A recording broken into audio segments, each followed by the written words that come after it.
A Rede Integrativa apresenta Cultura Integrada, um podcast que mergulha no universo da cultura e da democracia. Uma parceria com a Rede de Observatórios de Cultura do Brasil e apoio da Rádio Zoom FM.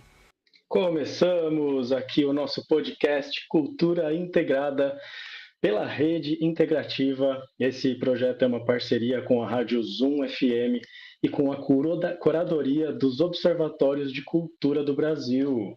Estamos aqui com o nosso convidado especial, o Paulo Macan, trazido aí pelos observatórios. Bem-vindo, Paulo. Eu vou fazer aqui uma audiodescrição, e aí você faz logo a sua, a gente já parte para o começo da conversa. Eu sou um homem branco, estou de óculos, sobrancelha meio fina, barbicha, eu falo que é um cavanhaque, estou de camiseta branca, atrás de mim tem uma cortina, alguns quadros e um LED também passando pelas cores tema, que é o laranja, o verde água, o rosa e o verde, que são os temas desse podcast.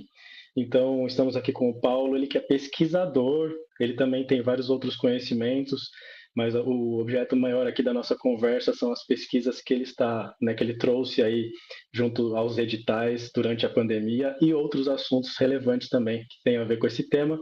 Bem-vindo, Paulo, fica à vontade. Olá, boa noite, pessoal.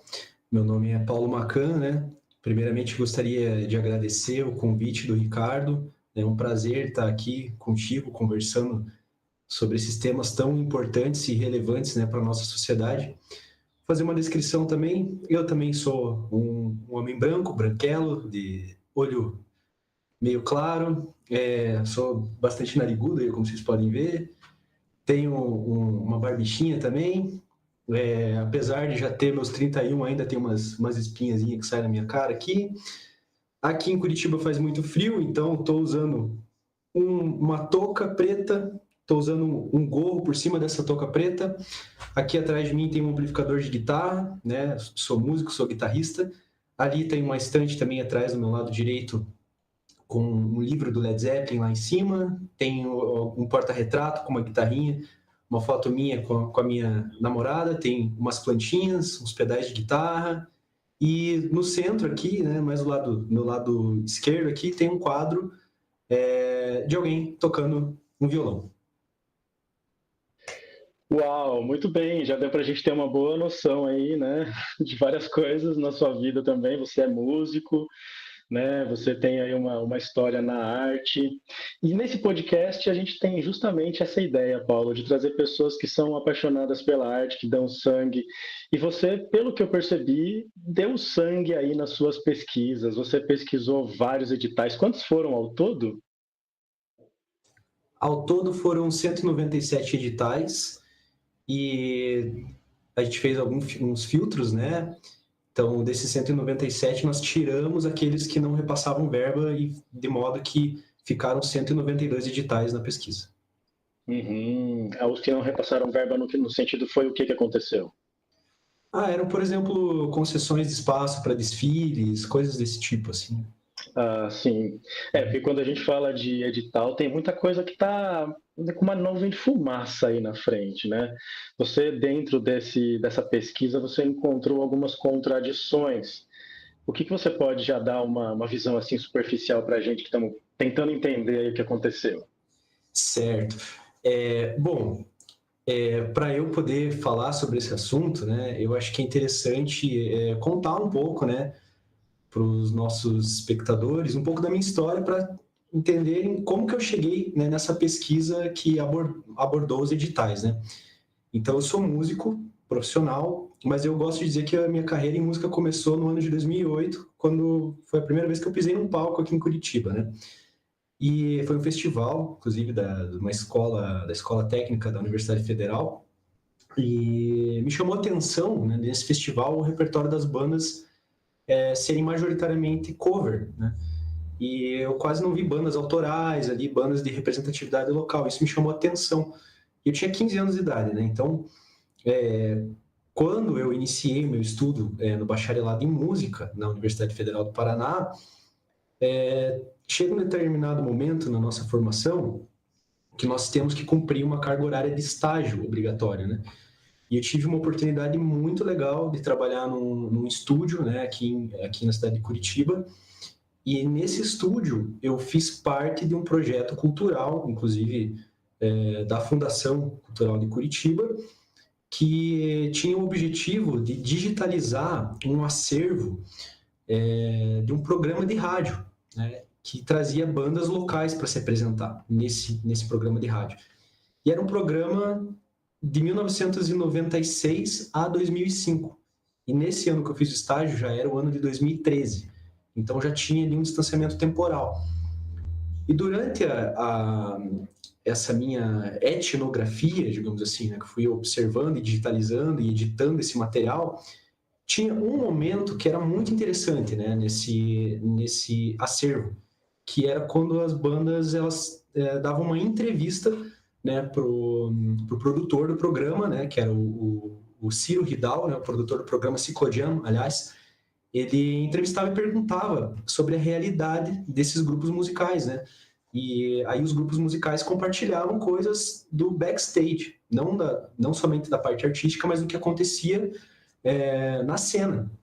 E isso me chamou muita atenção, porque foram horas e horas de relatos ali, né? Eu estimo aí por baixo cerca de 300 horas de material, e daí, a partir dali, eu comecei a coletar padrões, né, nesse período de 96 a 2005. Aí fiz o meu trabalho de conclusão de curso em cima disso, né, com esses padrões já bem descritos. Depois, na minha pesquisa de mestrado, também dei continuidade nessa pesquisa sobre cena musical, especificamente a cena rock da cidade, né, e também notei que esses paradigmas, eles continuavam, né. Então, coisas como cachês baixos, competitividade, assim, um passando por cima do outro, rixas, né? Amadorismo, pessoal que, às vezes, por hobby, quer tocar e acaba tirando espaço do profissional da arte, né? Aí, beleza. A pesquisa de mestrado abordou isso. E a pesquisa de doutorado, que foi agora, terminei recentemente, faz cerca de 3 meses que eu terminei meu doutorado, ela abordou as consequências da pandemia de Covid-19 nesta cena musical que eu já vinha estudando desde lá de 2013. Né? E quando eu comecei a perguntar para as pessoas, porque eu até deveria ter falado antes, não falei, mas eu sou etnomusicólogo. Né? Então, o etnomusicólogo é o pesquisador que está mais preocupado com o ser humano fazendo música. A gente não está tão preocupado assim com questões técnicas, né? A gente está mais preocupado com a vivência dessas pessoas, né? Então, é uma espécie de antropologia da música. E nas minhas etnografias, nas minhas conversas com músicos atuantes na cidade, depois já da pandemia iniciar, de haver necessidade de isolamento social, essas pessoas perderam um emprego, digamos assim, né? Muita gente, do dia para a noite, né, com o decreto, não conseguiu mais trabalhar. E uma das consequências que eu notei é que mesmo com a Lei Aldir Blanc, que na época era uma política emergencial, né, usando o orçamento de guerra, para justamente socorrer essas pessoas que tinham perdido a sua única fonte de renda, né?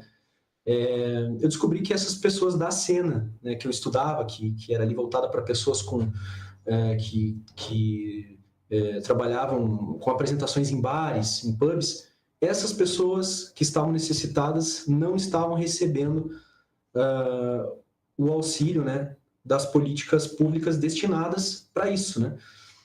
Então, a partir desses relatos, né, juntamente com o Observatório Cultura no Brasil, com uma série de pesquisadores, aí, jornalistas, inclusive pessoal da área jurídica, nós nos reunimos num grupo de pesquisadores para entender o que estava acontecendo, que essa verba não chegava em quem realmente precisava. Né? Aí descobrimos que não era apenas o pessoal do rock, era o pessoal da comunidade negra, né, do hip hop, também não estava recebendo, não estava conseguindo acesso, e, enfim, vários problemas.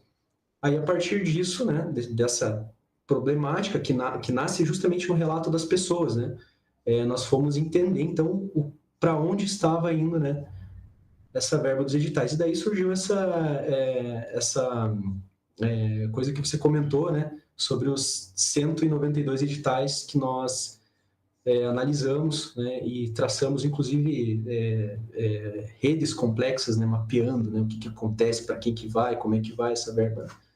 Então, foi basicamente essa trajetória que me trouxe até esse momento de estudar os editais aqui na cidade de Curitiba.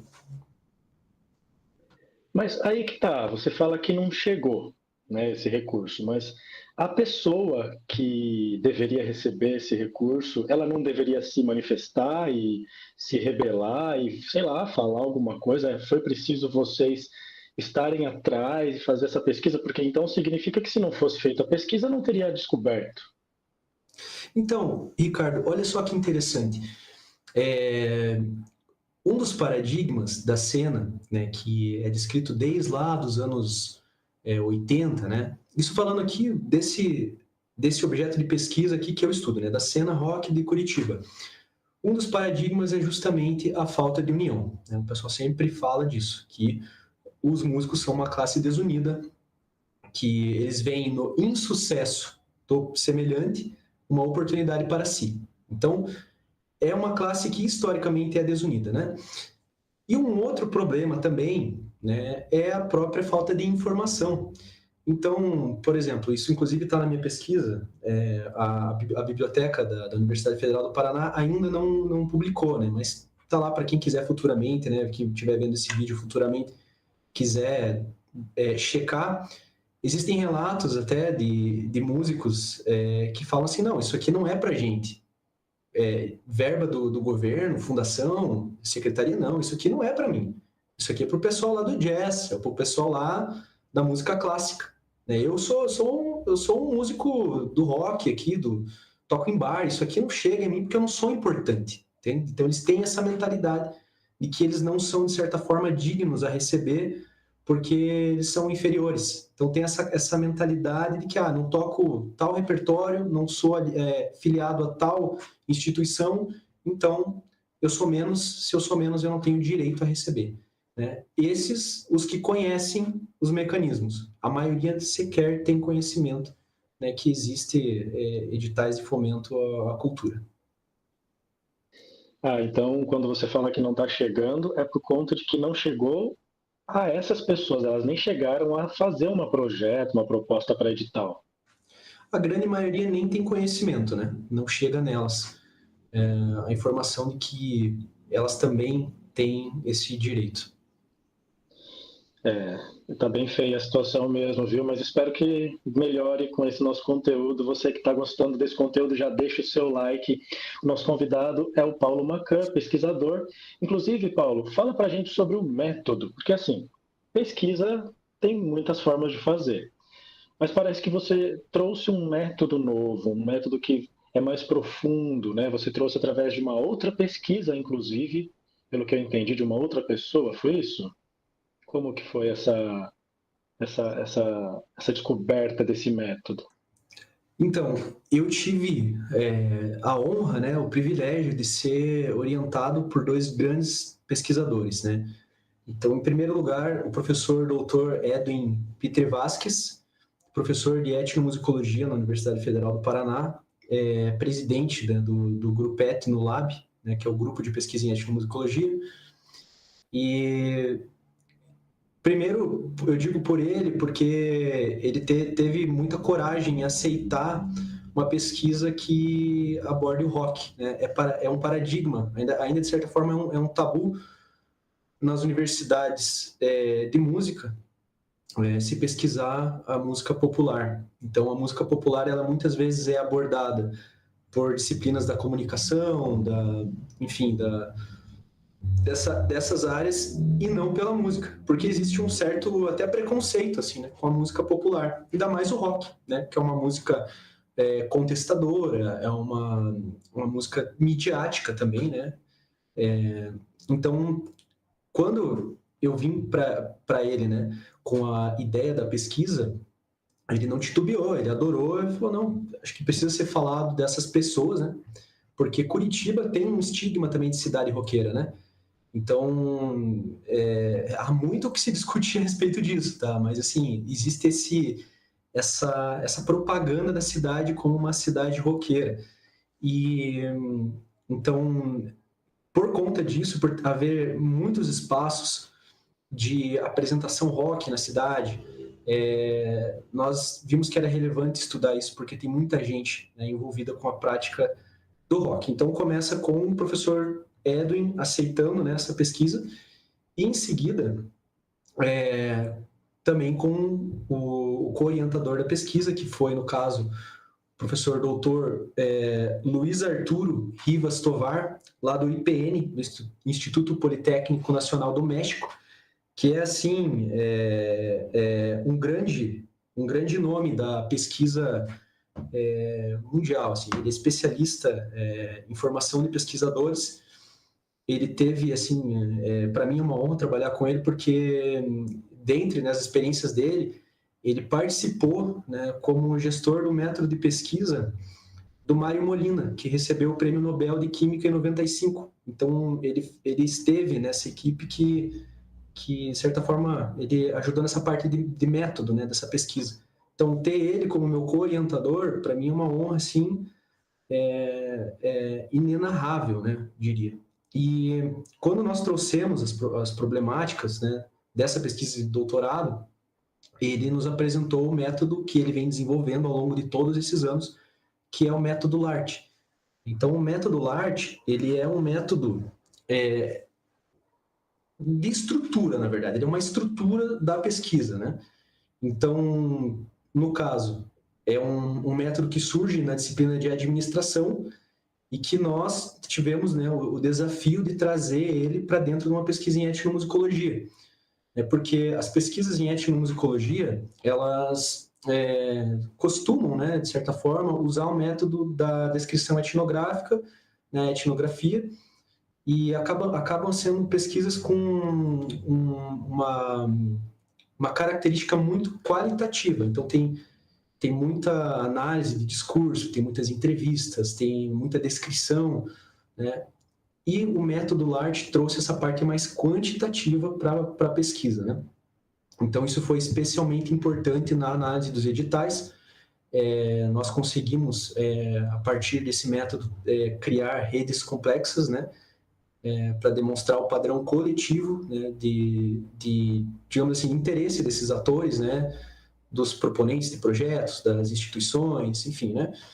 E foi muito importante por causa disso. Então, esse método, né, ele também tem o objetivo de... Ele traz uma racionalidade muito grande para o que está sendo pesquisado. Então, ele tira um pouco essa coisa subjetiva da pesquisa qualitativa e traz um pouco de formatação quantitativa. Então, nós tivemos, né, que desmontar esse quebra-cabeça em tópicos, né? E cada tópico ele vai se dividindo em mais tópicos e mais subtópicos, de modo que nós sabemos, por palavra-chave, exatamente o que está sendo analisado. Né? Entendi. É como se fossem mapas mentais que vocês vão criando e vão criando várias subcategorias e analisando as complexidades dessas diferentes realidades, né? Inicialmente você está falando sobre a música, mas como que esse método ele pode ser usado para a gente poder mapear e compreender essas discrepâncias em outros editais, em outras práticas? Então, tem um ponto na metodologia do professor Luiz Arturo que eu penso que assim, é crucial, assim, foi crucial, né, para essa pesquisa de doutorado, que é a criação de matrizes, né? Então tem a criação da matriz qualitativa, da matriz quantitativa e inclusive da matriz observacional. E isso gera até um monte de discussão até no campo, assim, até não quero entrar no terreno muito teórico aqui, mas o que acontece? Nós temos um certo pressuposto, né, enquanto observadores, né? Então a gente tenta, né? O etnógrafo tenta entrar em campo sem fazer nenhum pré-julgamento e sem tentar adivinhar nada do que está acontecendo. Você entra, de certa forma, despido de qualquer julgamento e com os olhos e ouvidos bem atentos. Então, né? Nós gostamos até de usar uma frase que é assim, observar com os 5 sentidos, né? Então, existe esse pressuposto de não antever nada. Porém, o método LART entra em contradição com isso, porque ele pede que antes que você entre a campo, você defina coisas que você pensa que você vai encontrar, ou coisas que você já sabe de antemão que você vai encontrar. Então, acaba que acaba sendo uma via de mão dupla. Você entra no campo com o método já definido, com certos tópicos enfim, e indicadores que você pensa que vai encontrar, inclusive usando outras pesquisas como base para embasar isso, né? Mas, à medida que você adentra ao campo, você vai fazendo ajustes no método. Então, a própria estrutura dessa matriz, ela permite que você adicione ou elimine elementos, né? Ah, entendi. Ele é meio que modular também, né? Você consegue fazer várias adaptações, porque ele é quantitativo além de qualitativo, né? Você quer saber uma quantidade de dados ali que são uma amostragem para ver um volume daquilo e mostrar ali onde possivelmente está rolando aquele gap, né? Aquele buraco para chegar àquele problema, é isso? No caso, são matrizes diferentes, né? No caso do método LART, tem a matriz quantitativa, que ela oferece, por exemplo, escalas para se medir determinado item, né? Então, essas escalas elas vão ter um número, né, que vai variar, então por isso quantitativa. E tem a matriz qualitativa. No caso, são feitas perguntas abertas aos entrevistados, e a partir da análise dessas respostas, nós elaboramos um discurso, né, qualitativo, né? E a matriz observacional é justamente para organizar esse trabalho de campo observacional mesmo, descritivo também, né? E o que você está percebendo depois de analisar? Quais insights aí você pode trazer para a gente sobre essas variáveis e toda a cena de verdade? Porque uma coisa são dados, né? E de fato, a gente precisa que dados sejam reais. Mas muitos dados que a gente recebe, por exemplo, do governo federal, vamos dar um exemplo, né? Um valor que deveria vir de um edital. Chega aqui, esse valor já não é o mesmo quando a gente recebe. Que variáveis a gente tem que ver, o que aconteceu no meio desse caminho, sabe? Quais são esses problemas que a gente consegue resolver tendo esse estudo? Olha, a tua pergunta é bastante aberta, é difícil elencar, né, um grau de prioridade aí, o que eu poderia falar, mas vou pegar um gancho aqui. Temos um sério problema de transparência com os órgãos, tá? Então, é muito difícil fazer pesquisa documental. Muito difícil. Por quê? No caso aqui dessa pesquisa, especificamente, o caso dos editais, né, que a gente vem conversando, ele é um subcapítulo da minha pesquisa. Ele não chega a ser uma parte, um capítulo, uma parte assim, separada, né? Ele é um subcapítulo ali, né? Porque ele faz parte de um todo, né, que são justamente essas consequências da pandemia, né, nessa cena específica. Mas tivemos aí um grande problema de transparência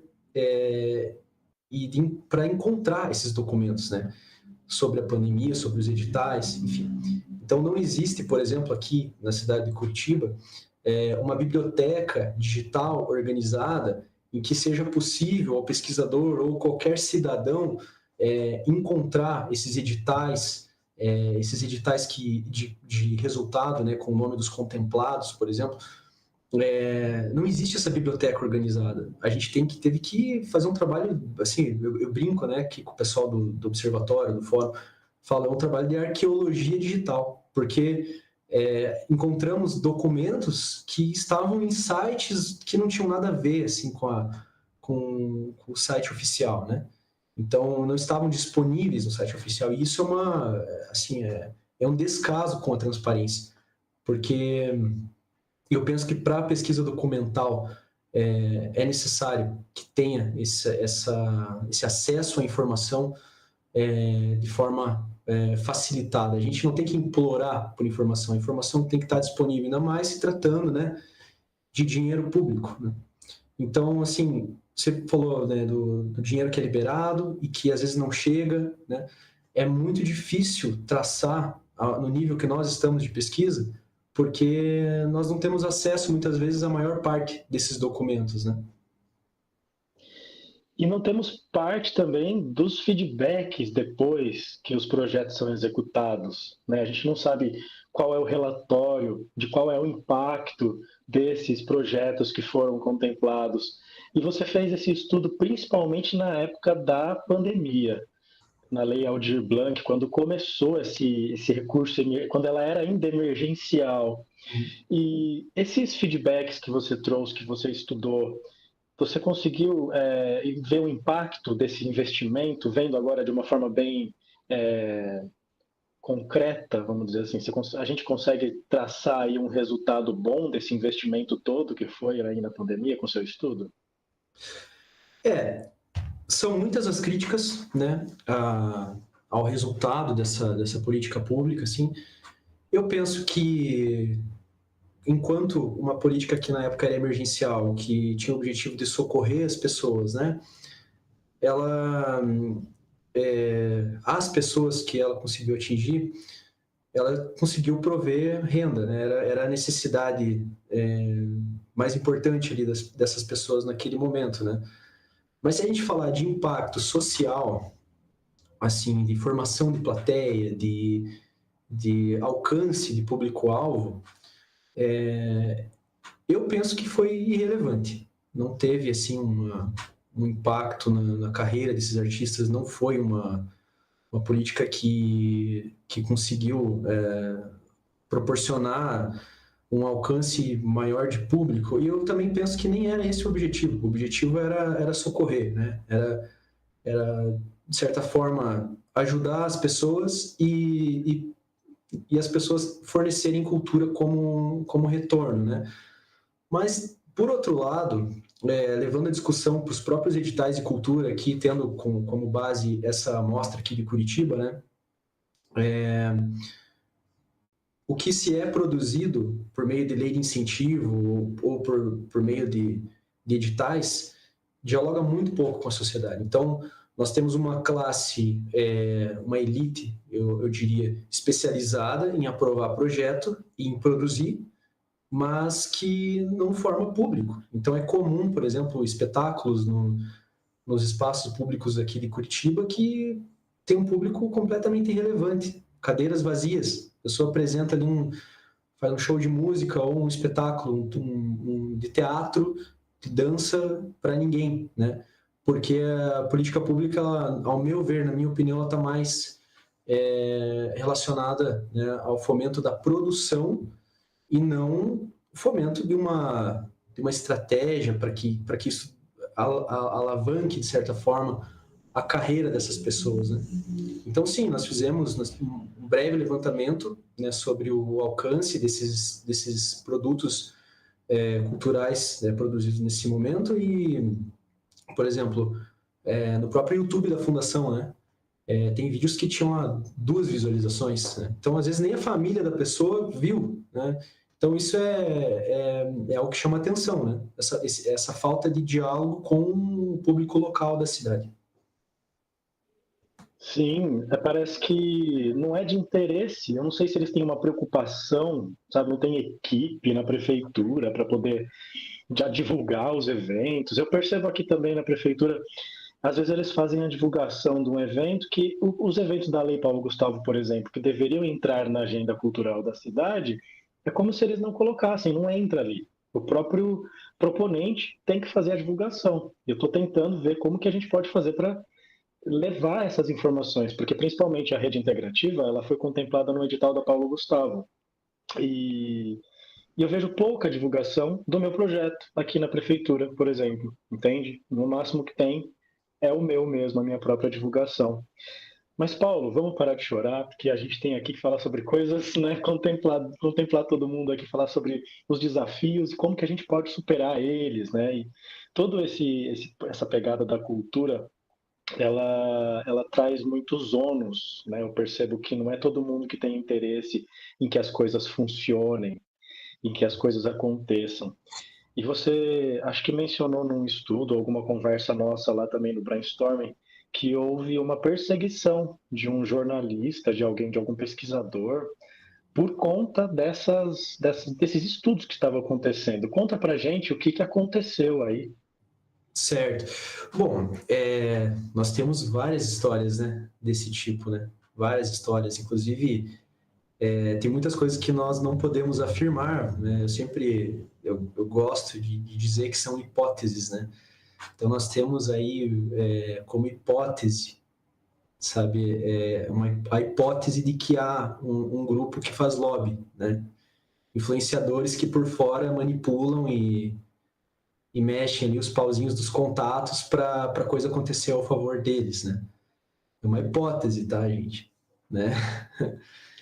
Então, o que acontece? O que aconteceu nessa história, né? Todo órgão de cultura tem um conselho, né? Então, existem associações, grupos formalizados que se reúnem com os órgãos de cultura para ajudar a se definir regras e critérios para aplicação de editais, né?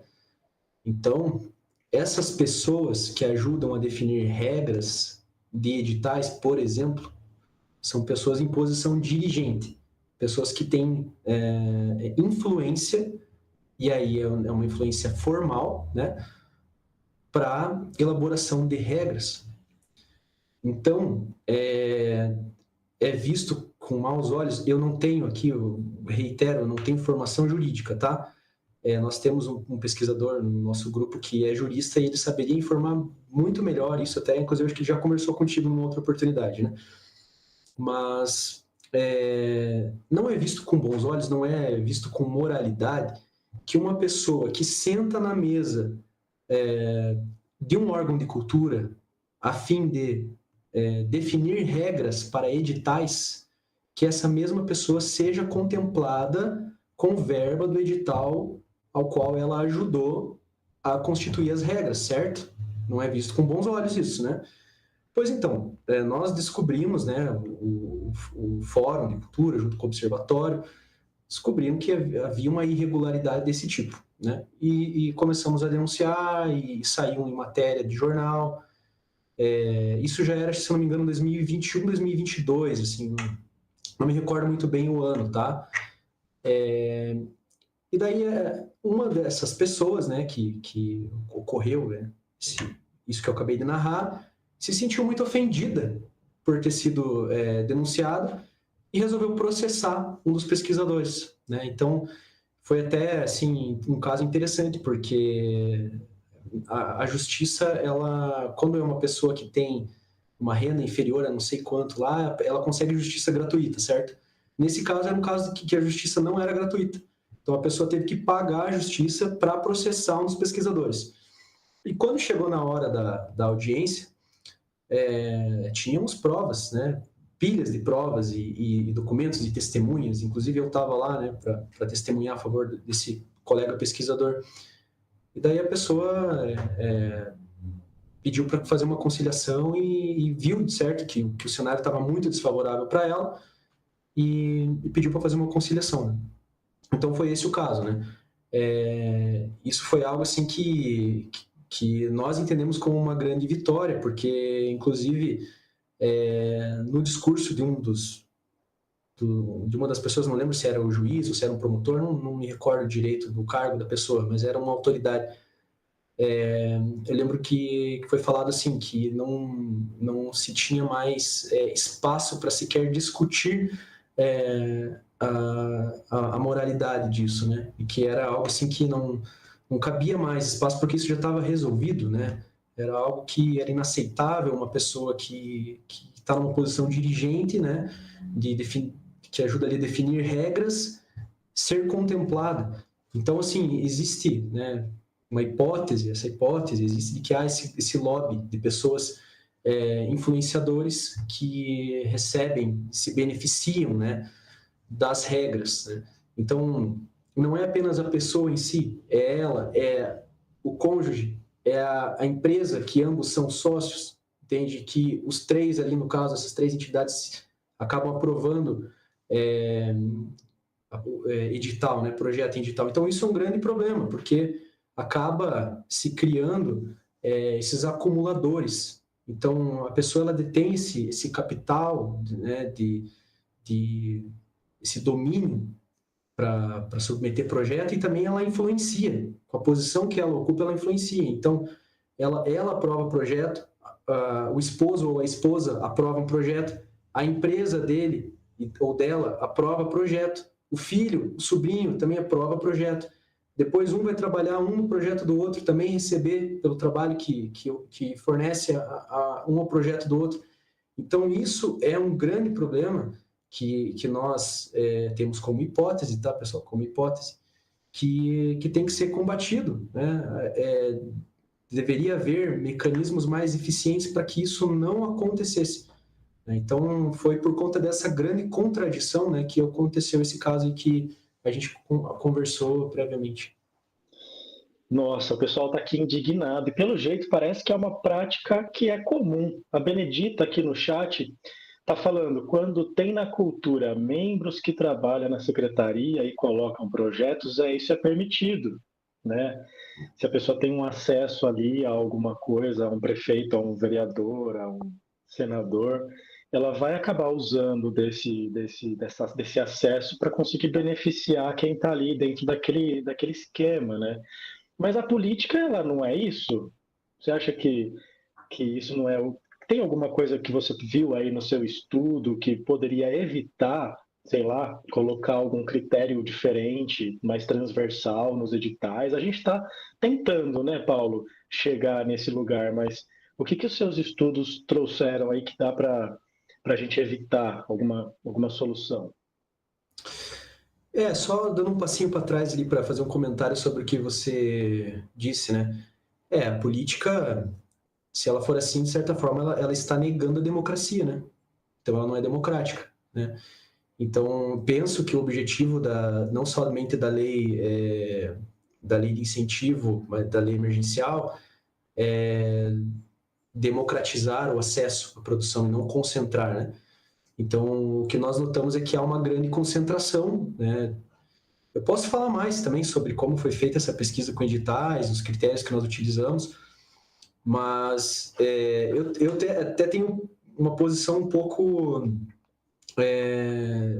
firme a respeito disso, porque eu penso que eu não vejo problema em repetir aprovação. Por exemplo, assim, a pessoa aprovou um projeto e dali um tempo ela aprovar de volta.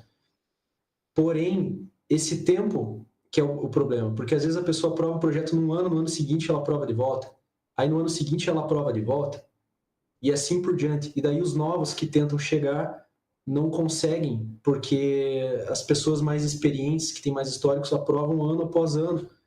Então isso vai limando, né, as oportunidades dos mais novos. Então eu penso que seria necessário, de repente, uma carência, né, por meio, de repente, travar o CPF da pessoa, se ela é vinculada a uma empresa que é dela, trava também, sabe? E também o aumento do investimento em cultura também, né? Juntamente com isso. Então, ter mais investimento em cultura, mas também ter um maior controle dessa produção. Porque o que acontece, pelo menos em Curitiba, né? Nós, por meio da construção dessas redes complexas, nós conseguimos traçar padrões de comportamento coletivo, né? Então, o que nós descobrimos é que existe um abismo entre quem é apto a aprovar projeto cultural e quem é não apto. Então, tem aquela história, né? Que o rico fica cada vez mais rico, o pobre fica cada vez mais pobre. Essa mesma lógica, ela se repete nos editais, né? O apto fica cada vez mais apto. Por quê? Porque cada projeto que ele aprova, ele engorda o currículo dele, correto? E o não apto, né, para ele conseguir aprovar um projeto, ele precisa ter currículo. Só que como é que ele vai ter currículo se ele não tem a chance de passar? Então, acontecem diversas distorções, né, nesse sentido, porque daí as pessoas que já estão aptas, com um currículo muito bom, acabam, de certa forma, apadrinhando alguns iniciantes que eles escolhem a dedo, né? E daí, dessa forma, acabam engordando o próprio currículo também, porque daí vão trabalhar no projeto desse iniciante, né? E o iniciante, de certa forma, vê ali um privilégio para si, nossa, eu consegui aprovar aqui porque fulano me apadrinhou com o currículo dele, né? Então, isso acontece muito. Eu penso que uma forma de limar, né, isso seria justamente criar um sistema, de repente, de uma carência, né? Porque, assim, pelo que nós percebemos, virou meio que uma profissão, sabe? Qual que é a tua profissão? Eu aprovo edital, eu vivo disso, né? E eu penso que a política pública, ela não deveria criar elites, famílias, né, que vivem disso, né? Deveria, sim, dar um incentivo para o fazedor de cultura se lançar, para que ele alcance público, porque a ideia dele, artística, ressone aí com outras pessoas que vão ali pagar para ver, né, ele se apresentar ou comprar um material, um produto desenvolvido, né, por esse artista, né? E o que acontece é que, do jeito como é feito, pelo menos aqui em Curitiba, cria-se essa elite, e essa elite fica cada vez mais apta, enquanto os novos ficam cada vez menos aptos, né? Estamos aqui fazendo vários comentários. O Rodrigo Juste Duarte, também aqui dos Observatórios, falou que é uma pesquisa importantíssima feita pelo Paulo. Obrigadão pela participação, Rodrigo, sempre ajudando a gente. Olha só, eu tenho algumas perguntas aqui, eu vou colocar uma delas para que a gente responda. A pergunta lá do pessoal da Rádio Zoom. Como a gente também tem uma limitação aqui de chamada, eu vou fazer esse intervalo, colocar as perguntas, e aí a gente já volta a partir do intervalo, beleza, pessoal? E aí o Paulo já responde a pergunta para vocês. Então, fiquem aí com a pergunta e a gente já volta. Cadê aqui? Beleza. Tanto aqui em Santo André quanto em São Paulo, vários espaços públicos não tem zeladoria mínima, tem muitos muros que são tanto de espaços municipais, estaduais, quanto de indústrias que estão aí livres, e a gente podia usar esses espaços da cidade para dar um fomento para a cultura. Existem vários artistas que querem aí desenvolver, fazer uma empena, um grafite bacana, e não tem o fomento dos editais e dos incentivos de cultura. Eu queria saber como que a gente poderia desenvolver instrumentos institucionais para a arte urbana e para incentivar e até para embelezar a cidade. Então voltamos agora com Cultura Integrada, um apoio da Rádio Zoom FM um apoio da Rádio Zoom FM com a Rede Integrativa e também com a curadoria dos Observatórios de Cultura do Brasil. Eu sou Ricardo Molina e vocês acabaram de ver aí uma pergunta do pessoal lá da Rádio Zoom.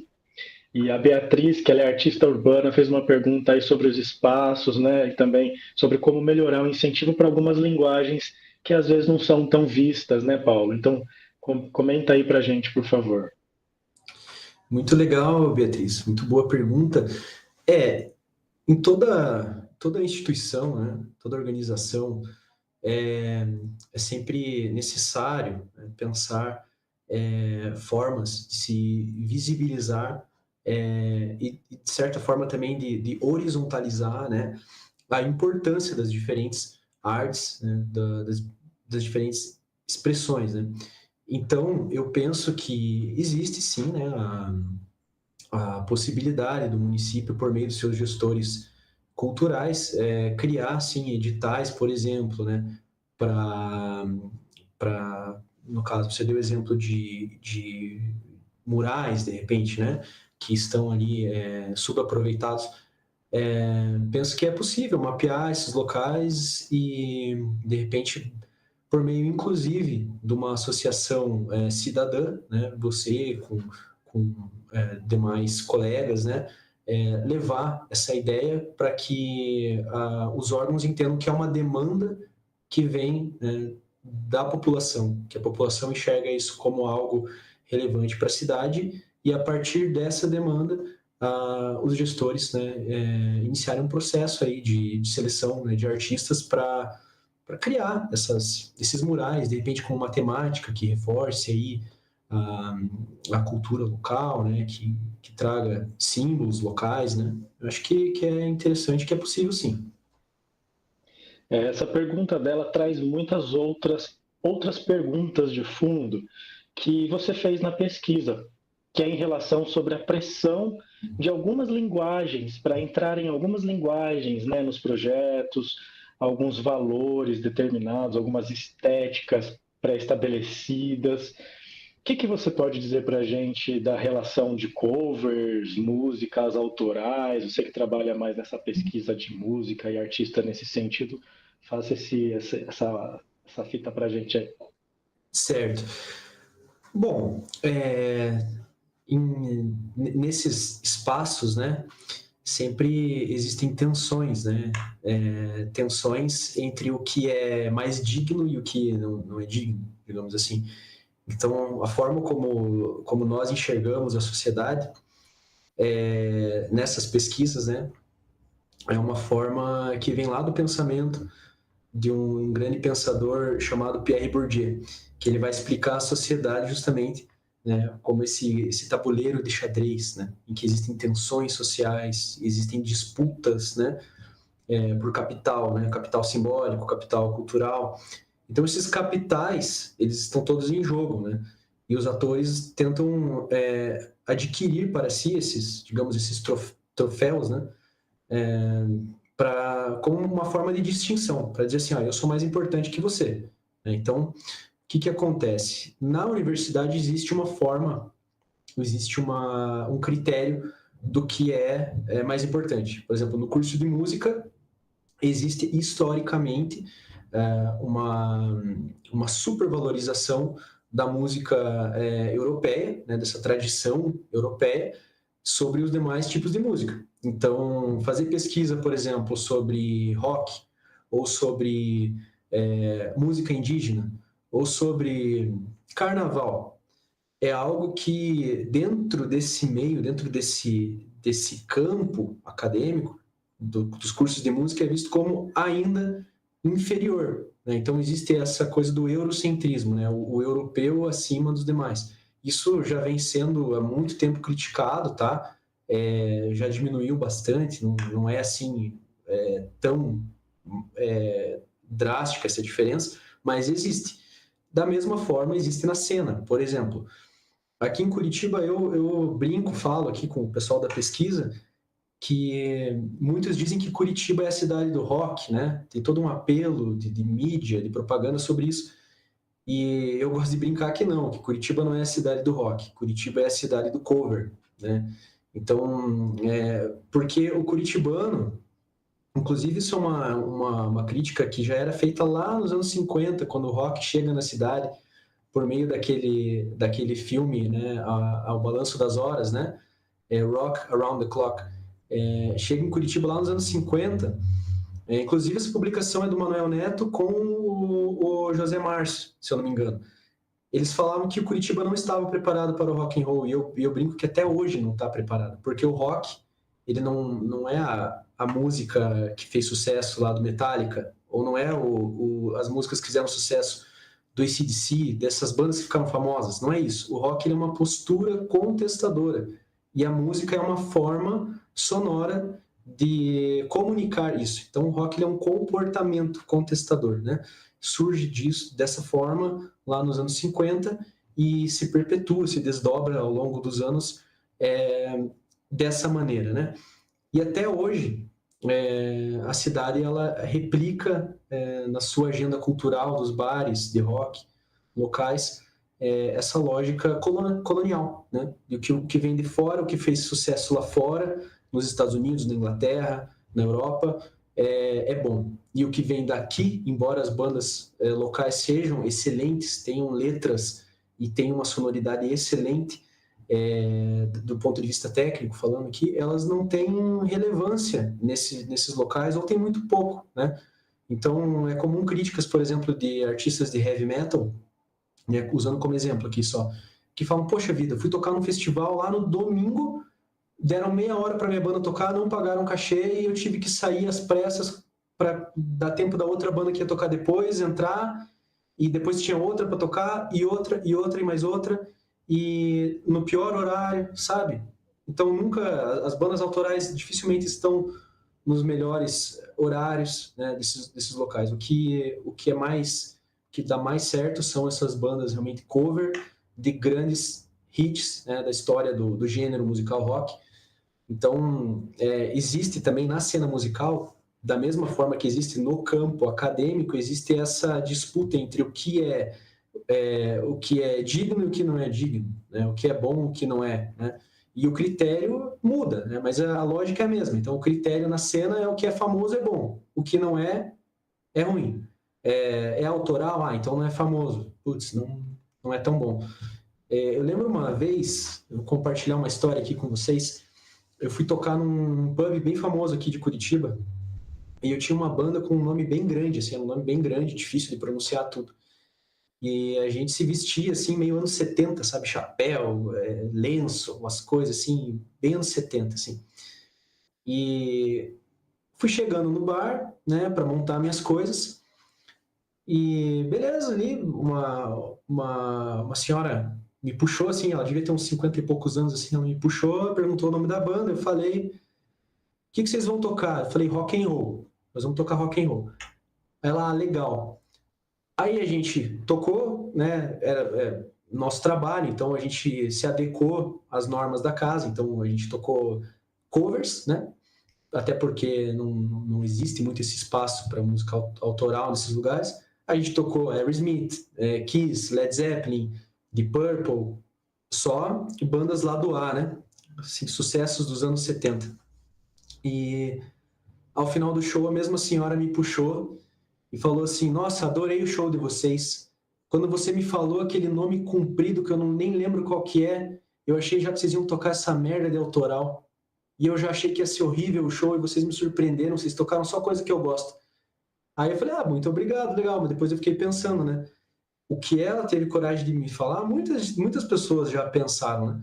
Porque elas não estão interessadas no discurso, no que o artista tem a falar. Estão mais interessadas em curtir aquilo que já conhecem, que veio da grande mídia e que faz parte ali do consciente coletivo ali. Gente, e pensando nisso, né, a realidade ela é bem parecida aqui na cidade de Santo André, né? A gente costuma até falar que os eventos da prefeitura, eles têm só cover também. Tem um projeto que é o Canja com Canja, que eles chamam ali, acho que acredito que tem uma ajuda de custo bem pequena, eles não sei nem se tem ajuda de custo mais, mas pedem pro artista iniciante vir tocar, mostrar, eles usam ali como se fosse uma vitrine, faz um evento legal, sabe, é bem legal. Mas na hora que vai fazer um show bem grande, chama Vanessa Camargo, chama Fala Mansa, e pagam cachês exorbitantes para essas bandas, assim, quando a gente vai ver, não tem dinheiro para fazer um evento para a gente, não tem um evento que reforce a comunidade.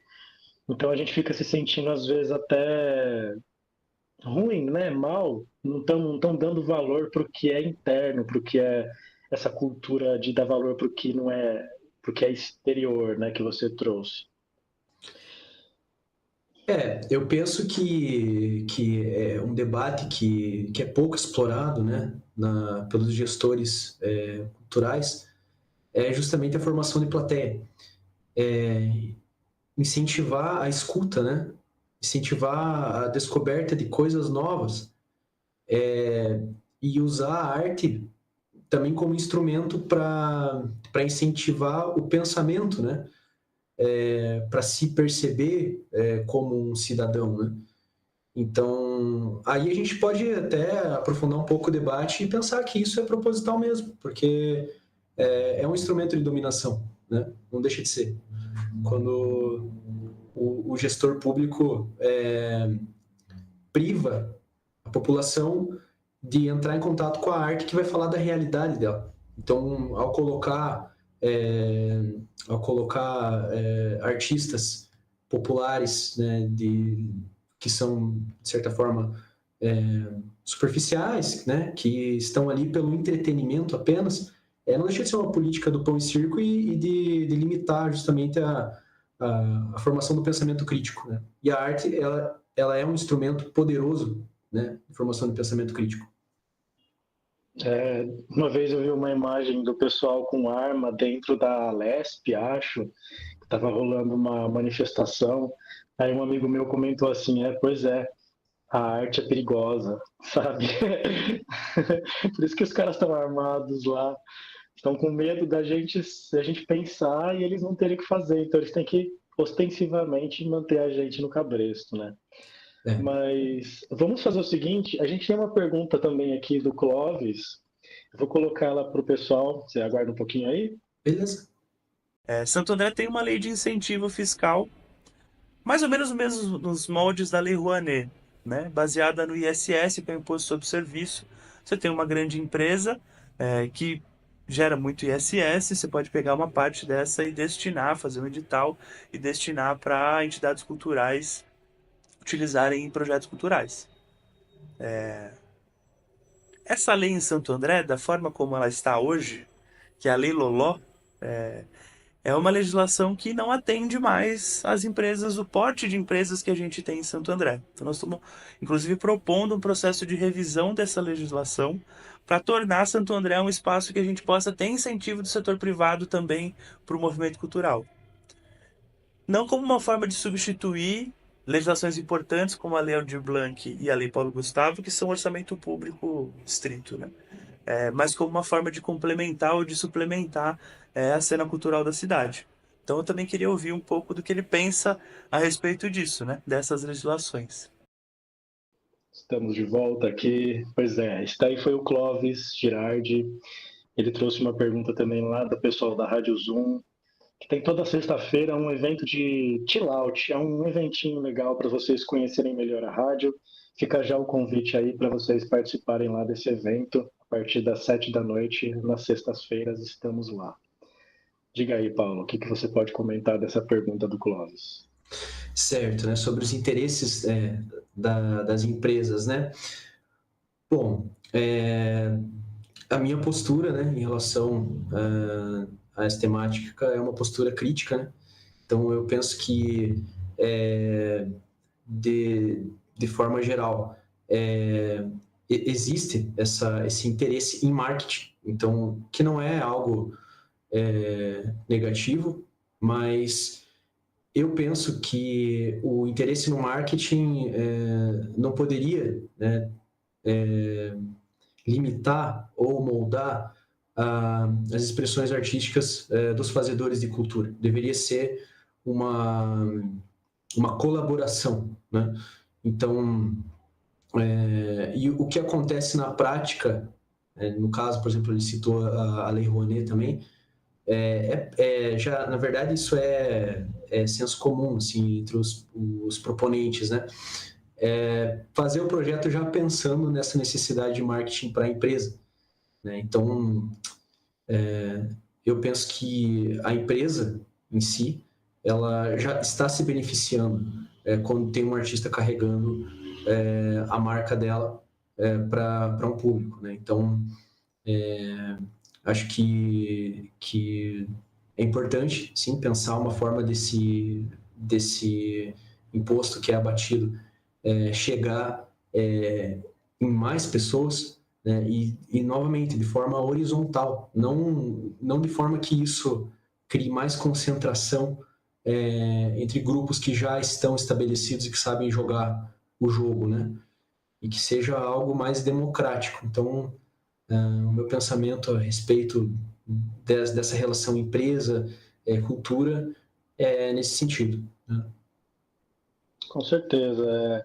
Os interesses são diferentes, né? Às vezes a gente pega aí pessoas que são proponentes que ganham 3, 4, 5 vezes em editais. A gente fala, nossa, como que esse cara vai administrar todo esse trabalho? Porque a gente ganha já acha um trabalhão, né? Como que ele conseguiu fazer todos Sim, esses projetos, executar e fazer prestação de contas? sim. Mas, Paulo, vamos já agora chegando a uma das últimas perguntas aqui, e trazer aí o que você pode fazer, o que você pode trazer depois de ter estudado, né, essa aplicação da Lei Aldir Blanc, como que ela pode ser mais transparente, mais efetiva, que tenha mais relação com o público para qual ela é feita.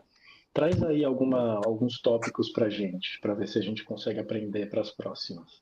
Olha, é uma responsabilidade, né, responder uma pergunta dessa. Mas partindo da minha perspectiva de pesquisador, né, de artista também, eu vou pegar um gancho só, né? Sei que existem vários outros, mas vou trazer um. O aumento da transparência, né, o acesso a documento, a pesquisa documental, isso é algo que precisa ser revisto juntamente com o diálogo desses órgãos competentes de cultura com as instituições de pesquisa, como no caso aqui é a Universidade Federal, né? Então, é muito difícil conseguir acesso à informação. Essa informação, muitas vezes, ela é negada, muitas vezes ela é travestida, né? O órgão parece querer te ajudar, mas, na verdade, ele não quer. Ele te dá uma migalha de informação, quando, na verdade, o que você precisa não é solucionado. Então, e sempre com muita burocracia, né? Então, eu penso que o primeiro passo seria esse, né? Ouvir mais os pesquisadores. Por quê?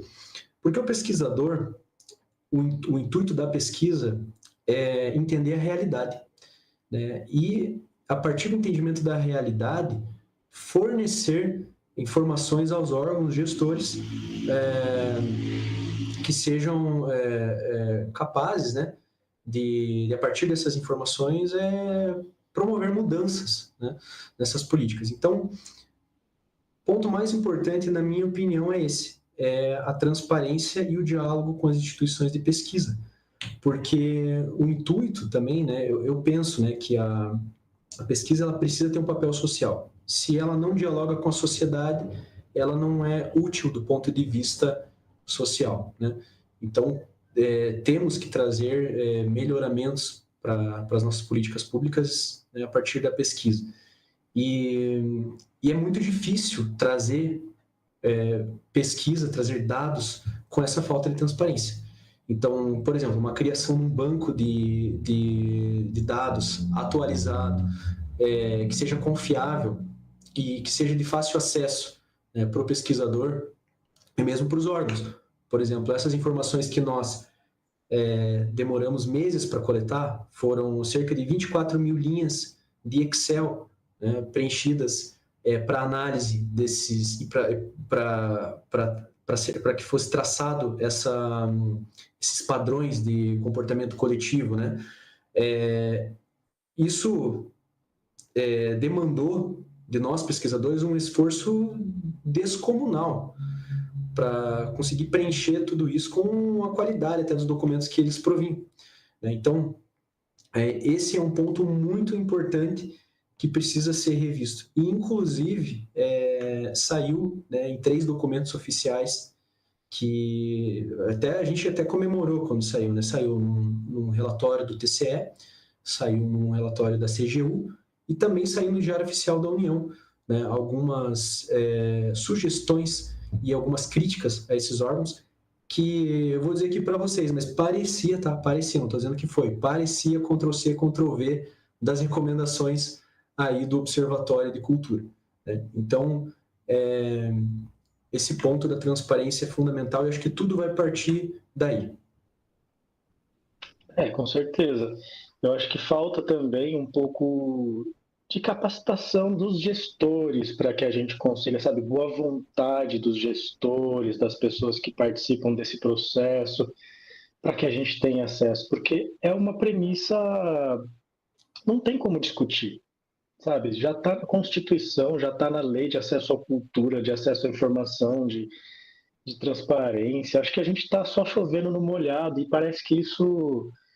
Eles estão rindo da nossa cara, sabe? Eu não gostaria nem de pensar isso, porque parece que já está tudo tão claro que deve ser assim, porque é de interesse de alguém que está com dinheiro, que não quer que as coisas sejam transparentes, não quer que a gente tenha acesso, que eles fazem o possível para a gente não ter condições nem de raciocinar sobre essa necessidade e até mesmo pleitear isso de forma mais vigorosa. Porque, por exemplo, a gente teve a construção agora do PAR, não sei se você está acompanhando, que é o Plano Anual de Aplicação de Recursos da Lei da Política Nacional Aldir Blanc aqui em São Paulo, no Brasil todo.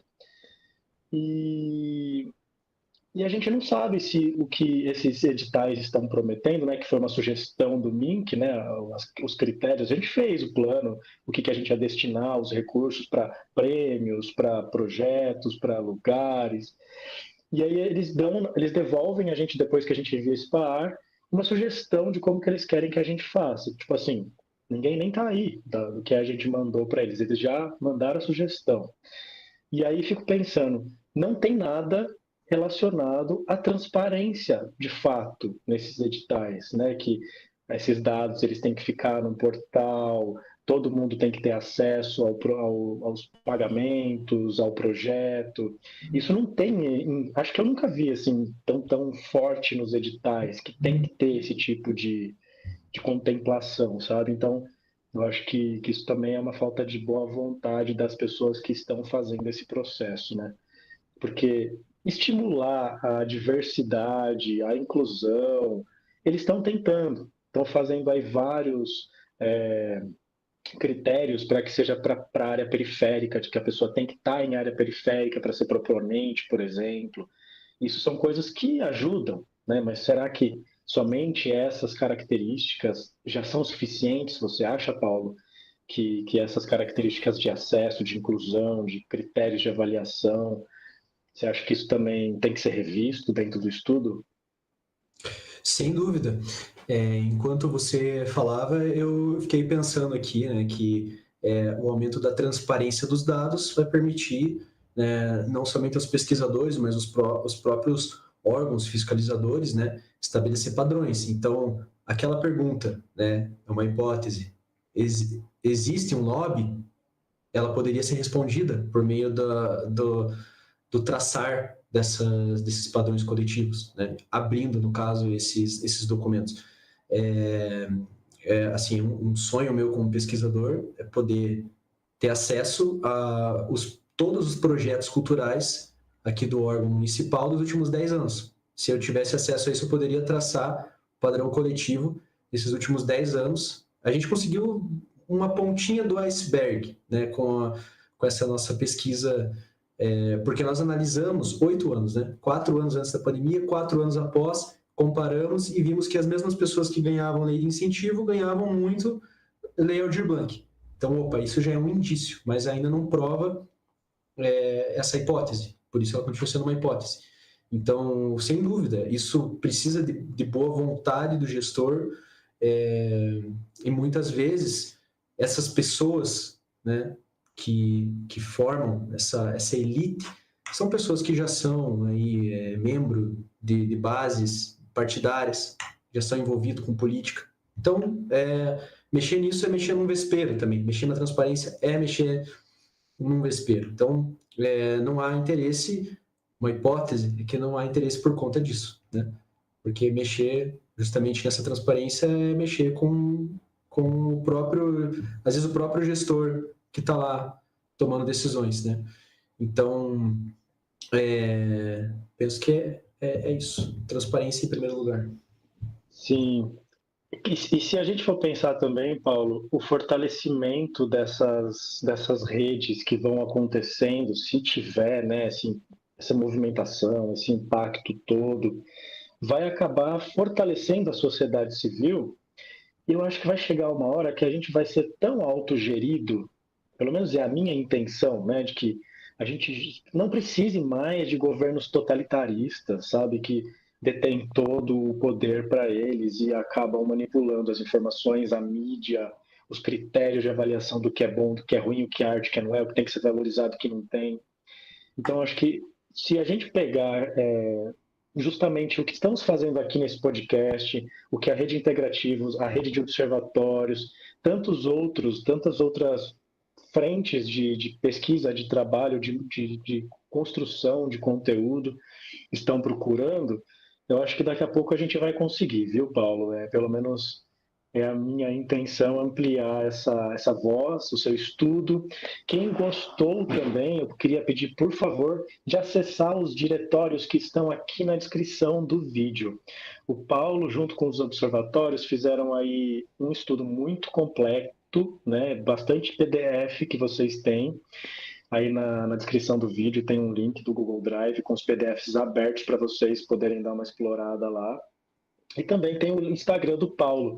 É só mandar uma mensagem caso vocês tenham qualquer dúvida, né, Paulo? Você fica disponível aí para conversar com o pessoal, independente do partido, independente da ideologia. Caso vocês tenham alguma dúvida, nós somos totalmente a favor do povo. A gente não tem partido nenhum, a gente busca conhecimento, né, Paulo? Não tem a ver com polarização, com partido, com politicagem. E a gente sabe que é muito importante para poder ter acesso à informação. Então, eu já gostaria de agradecer, né, imensamente a participação de todo mundo que ficou aqui até esse momento. Já deixa o seu like, compartilha esse vídeo, faz o seu comentário, que depois, com certeza, o Paulo pode responder. Eu levo para o Paulo o comentário, ele pode responder aí para vocês que viram esse vídeo depois, quando foi gravado. E é isso, Paulo. Acho que agora são os momentos finais aí das suas considerações. Olha, agradeço muito esse espaço e, Ricardo, é um prazer estar aqui falando desses temas tão importantes para a nossa sociedade. Gostaria de reiterar, né, que a crítica é sempre ao poder, né? Sempre pensando em como horizontalizar cada vez mais as oportunidades de acesso à cultura, né, e aumentar a democracia. Então, esse é o grande objetivo social da pesquisa, né? Prover dados para que os nossos gestores levem mais oportunidades a pessoas que não têm, né, ou que precisam dessas oportunidades. Então é isso. Deixo meu agradecimento aí à Rede Integrativa, a você e a todos os ouvintes também. É isso então. Muito obrigado por todo mundo que ficou aqui. Conhecimento nunca é demais com essa nossa parceria. Até a próxima. A Rede Integrativa apresentou Cultura Integrada, um podcast que mergulha no universo da cultura e da democracia, com o apoio da Rede de Observatórios de Cultura do Brasil e Rádio Zoom FM. Informação nunca é demais com essa nossa parceria.